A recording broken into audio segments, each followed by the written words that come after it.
Hi, Oddings. Volume 6, Filipino Urban Legends. And now, it's story time.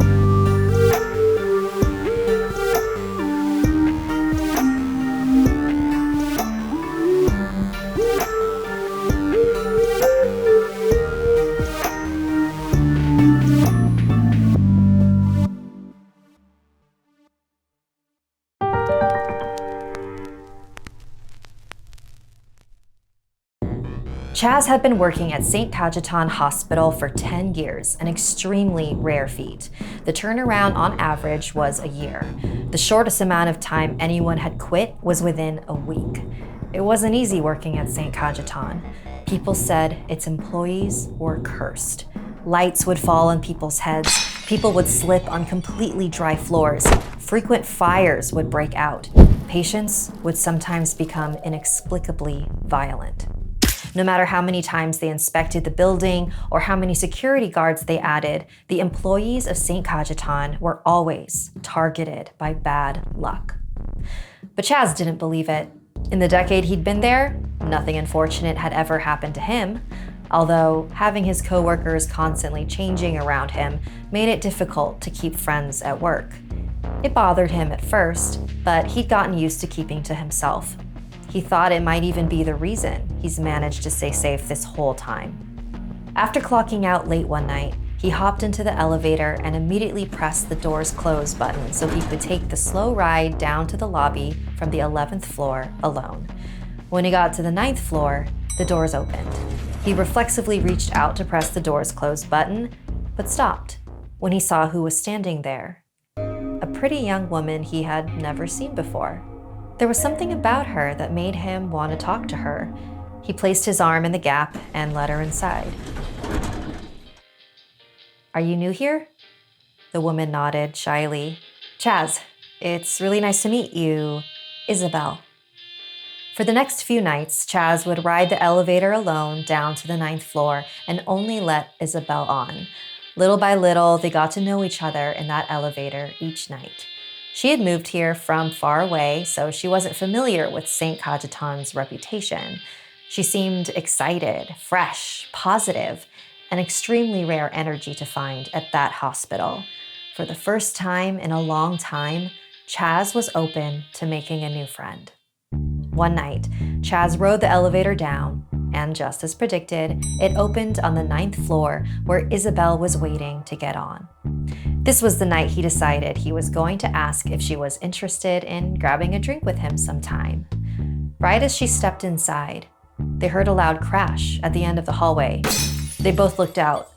From around the corner, a man emerged, limping and heading straight towards the elevator. "Wait! Wait!" the man cried out. Isabelle reached her arm out to hold the doors open. The man picked up his pace. "Help me!" As the man got closer and closer, Chaz's stomach began to churn. Something wasn't right. The man was now only a few feet away from the elevator. He waved his arm at them, revealing a giant bleeding gash in his side. Chaz immediately pulled Isabelle back and closed the elevator doors. They could hear the man pounding on the door as they descended. "Why did you do that? We have to help him!" "There is no helping him." "What are you saying?" He was wearing a red wristband. "We only put those on patients who've died." Isabelle's jaw dropped in disbelief. They both stood in silence, catching their breath.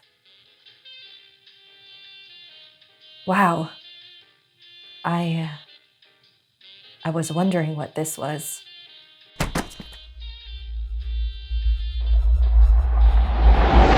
Chaz quit the next day.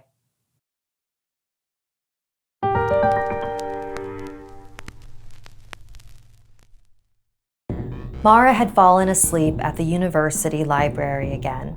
It was almost 11 and she needed to get back to her dorm. Mara gathered her things and waited outside.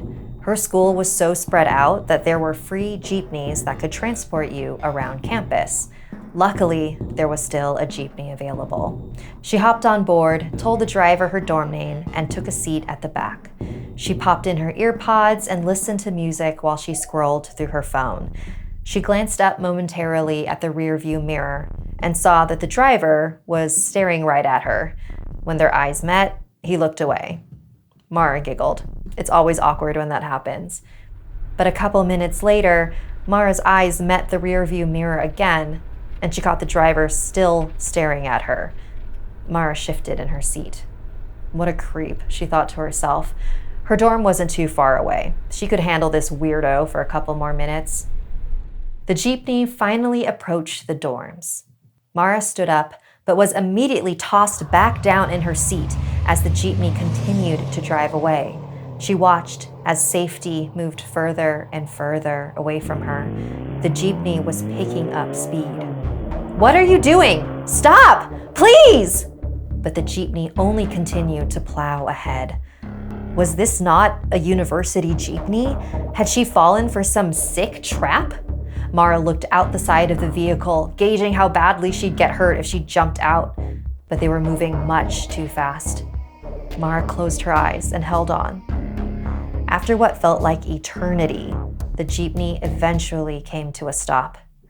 Mara hesitantly opened her eyes and saw that she was back in front of her dorm. "What the hell is wrong with you?" "No, what is wrong with you? How come when I look at you in the rear view mirror, you have no head? That is a very, very bad omen. I thought you brought an evil spirit onto my jeepney, so I had to confuse it to get rid of it. But it's gone now. You're welcome."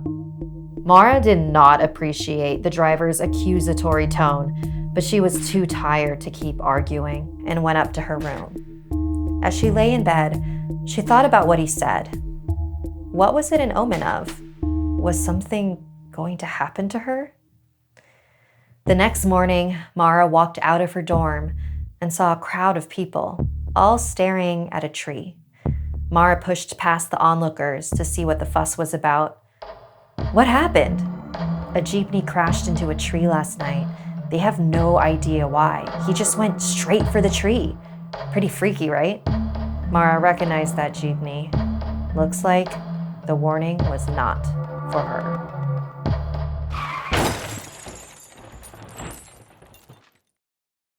Submit your own stories to StoriesWithSapphire@gmail.com. For more spooky, supernatural, and spiritual stories, listen to the Stories with Sapphire podcast wherever you listen to podcasts.